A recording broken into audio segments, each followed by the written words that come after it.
The Trump administration's push for a negotiated peace in Ukraine is at breaking point.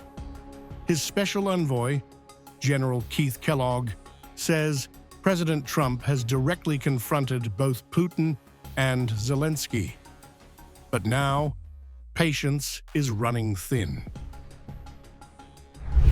I think his frustration is that he's put forward some reasonable proposals and reasonable discussions, and he's seen a level of unreasonableness that really frustrates me. It frustrates me as well because it's like, come on guys, you've got an opportunity here that you probably won't have again, and if you continue to walk away from it, then you're walking away from probably one of the last good opportunities to try to bring this thing to some type of halt or closure. And it's very frustrating to him. At the center of the breakdown, a missing document. Trump had asked Putin for a written proposal, but that Russian memorandum, Kellogg confirms, never arrived. And Ukraine is threatening to skip Monday's peace summit in Istanbul. President Putin said, well, within a week I'm going to give you we call it a memorandum, and we haven't seen it yet. The Ukrainians have not seen it. The Americans have not seen it. So that adds to the frustration level when the president goes, wait a second, I asked for this and I haven't seen it. The cost of delay is staggering. Kellogg says the scale of casualties on both sides has reached levels unseen since the Second World War.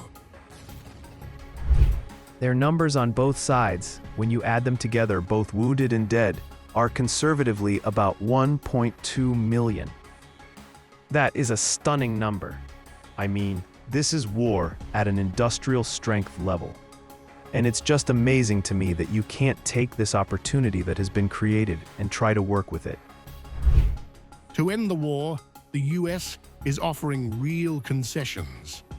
Kellogg confirms America is ready to stop NATO expansion, even guaranteeing Ukraine stays out of the alliance, addressing a central Russian demand. We say, okay, we can stop NATO from expanding to your borders. It's a matter of their security. You know, they are worried about the US being right up next to them. And you say, okay, we can live with that. This reflects a deep shift in US policy. For the first time, the Trump administration is publicly signaling NATO doors are shut for Ukraine. We've said that repeatedly. We've said that to us. Ukraine coming into NATO is not on the table. And there's probably 4 NATO nations that will veto it. And the global landscape has changed. Kellogg says, unlike in Trump's first term, America now faces an integrated front of adversaries: Russia, China, Iran, and North Korea. Because then we had the Russians independent, China independent, we had Iran independent, we had the North Koreans independent. Now they're all together. They've got treaties together.